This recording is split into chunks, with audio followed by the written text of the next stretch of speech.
Good evening, everyone. Today we will start next chapter, 21st chapter, that is life in temperate grassland. Both tropical and temperate regions have grassland, mainly in the interior of the continents. Continents के interior part में हमें tropical और temperate जो regions area है वहाँ पर grassland देखने को मिल जाती हैं. Temperate regions of the world are situated between the forest. Temperate area जो है वो फॉरेस्ट के नॉर्थ में और डेजर्ट के साउथ में हमें देखने को, इसके बीच वाला जो एरिया है वो देखने को मिल जाता है. आज हम इसी टेम्परेट ग्रासलैंड के बारे में रीड करेंगे.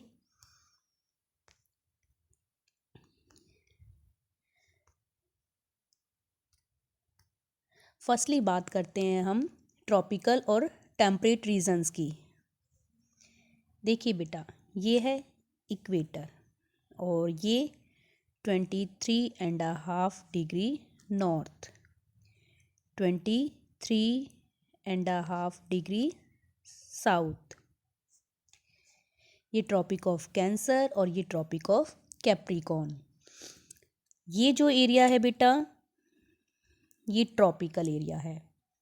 अब इस एरिया को कॉल करते हैं हम ट्रॉपिकल. ओके, ट्रॉपिक्स के बिटवीन जो भी एरिया है वो ट्रॉपिकल है. बात करते हैं टेम्परेट की.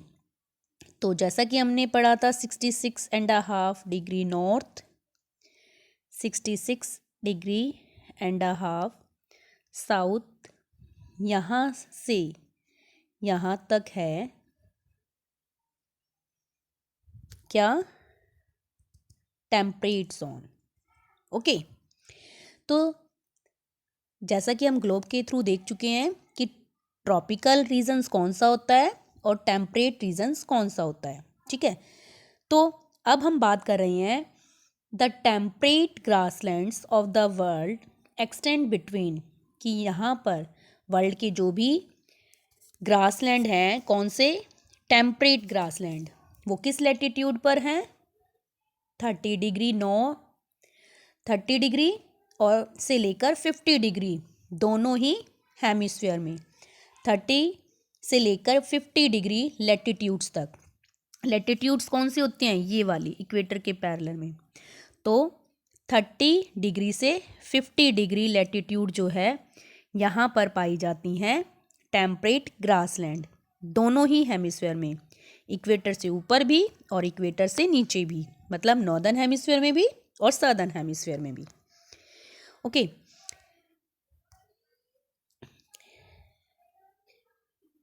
In the central areas of the continents. Continents का जो सेंट्रल एरिया होता है उसके दोनों ही हेमिस्फीयर में 30 डिग्री और 50 डिग्री लैटिट्यूड्स के बीच वाला पार्ट जो है वो टेम्परेट ग्रासलैंड का होता है. The types of plants that grow in a grassland depend greatly on the climate and soil of the region. यहाँ पर जो प्लांट्स की टाइप ग्रो करती है ग्रासलैंड एरिया में, वो डिपेंड करती है वहाँ के क्लाइमेट पर और वहाँ की सॉइल पर. The world's grassland are divided into 2 main categories. World के जो ग्रासलैंड एरिया हैं उन्हें 2 कैटेगरीज में डिवाइड किया जाता है. एक तो ग्रासलैंड्स ऑफ टेम्परेट रीजन्स, दूसरा ग्रासलैंड्स ऑफ ट्रॉपिकल रीजन्स. ठीक है, जो ट्रॉपिकल एरिया में ग्रासलैंड है उन्हें ट्रॉपिकल ग्रासलैंड एरिया बोला जाता है और जो टेम्परेट रीजन के अंदर पड़ते हैं उन्हें टेम्परेट ग्रासलैंड एरिया बोला जाता है. These grasslands are known by different names. ये जो ग्रासलैंड है इन्हें डिफरेंट डिफरेंट नेम से जाना जाता है. नॉर्थ अमेरिका में जो ग्रासलैंड एरिया है उसे प्रेरी ग्रासलैंड कॉल किया जाता है. साउथ अमेरिका की बात करें तो उस ग्रासलैंड एरिया को पम्पास कॉल किया जाता है. रशिया और एशिया में जो ग्रासलैंड पाए जाते हैं उन्हें स्टेपी कॉल किया जाता है. साउथ अफ्रीका में पाया जाने वाला जो ग्रासलैंड है उसे वेल्ड्स कॉल किया जाता है. हम इस चैप्टर में रीड करेंगे प्रेरी और वेल्ड ग्रासलैंड की. मीन्स एक तो नॉर्थ अमेरिका में पाया जाने वाला प्रेरी ग्रासलैंड और साउथ अफ्रीका में पाया जाने वाला velds grassland. Okay, the prairies in North America are usually split into 3 group. Prairie North America में पाए जाने वाला जो प्रेरी ग्रासलैंड है वो 3 कैटेगरी में डिवाइड है. एक तो वेट प्रेरी ग्रासलैंड, दूसरा मैसिक मतलब बेसिक मतलब जहाँ पर मॉडरेट अमाउंट होता है मॉइस्चर का, ठीक है, नमी का, और एक ड्राई वाला सूखा। They are generally characterised by tall grass prairie. ये जो एरिया हैं किससे फिल होते हैं? लंबी लंबी घास से, ग्रास से। शॉर्ट, और यहाँ पर लंबी, कहीं पर हमें इस प्रेरी ग्रासलैंड के एरिया में टॉल ग्रास देखने को मिलेगी, कहीं शॉर्ट, कहीं मिक्स मिलेगी। डिपेंड करता है कि वहाँ की सॉइल क्वालिटी कैसी है या रेनफॉल का अमाउंट कितना है वहाँ एनुअली, ठीक है।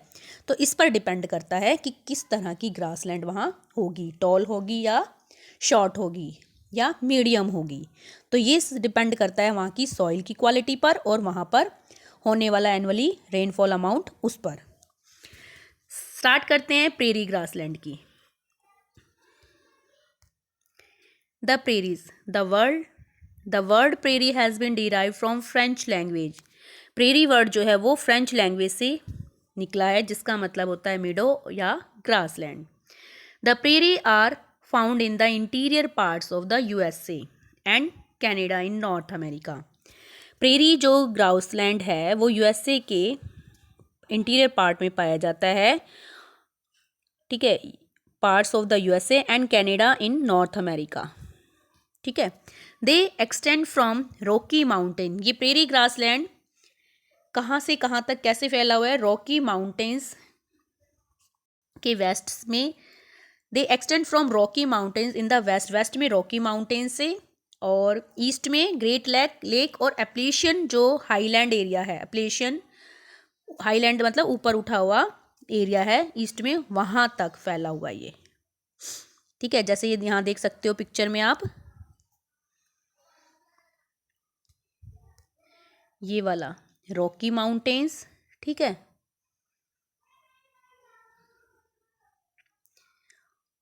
वेस्ट में, और ईस्ट में इस तरह से ये इस साइड, ठीक है।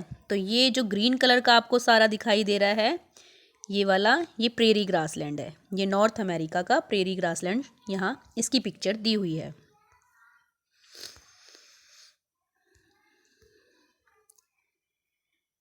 The area of Manitoba, Alberta, Saskatchewan and Ontario provinces are covered by the prairies. Prairie grassland से ये कवर्ड हैं in Canada.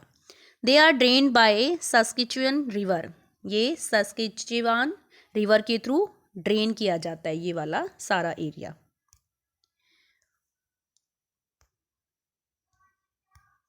In the USA the prairie constitute most of the state. USA के अंदर जो prairie grassland है, कौन कौन से स्टेट्स आती हैं? North Dakota, South Dakota, Kansas, Nebraska and Oklahoma. ये जो पार्ट हैं प्रेरी के, ये मिसिसिपी रिवर के थ्रू ड्रेन किए जाते हैं। The length of the prairie extended from north to south. अगर हम नॉर्थ से साउथ तक अगर हम लेंथ देखें तो 6000 किलोमीटर है। अगर हम इसको देखें स्प्रेड कहाँ, ईस्ट से वेस्ट तक, ईस्ट से वेस्ट तक ये स्प्रेड है, तो ये कितनी है? 2000 kilometre. Okay, these fertile plain are almost treeless and have the best soil of the world known as chernozem। ये जो एरिया है फर्टाइल प्लेन एरिया है, ज़्यादातर ये ट्री लेस है, ठीक है। ट्री यहाँ देखने को नहीं मिलते, ग्रास हमें देखने को मिलती है, और यहाँ जो सॉइल है वो बहुत ही अच्छी क्वालिटी की पाई जाती है, और इस सॉइल को हम चेरोन्जम्स के नेम से जानते हैं। Nutritious green grass forms a beautiful carpet. ये जो न्यूट्रिशियस पौष्टिक ग्रीन ग्रास है देखने में कैसी लगती है? बहुत ही सुंदर, एक कारपेट की तरह।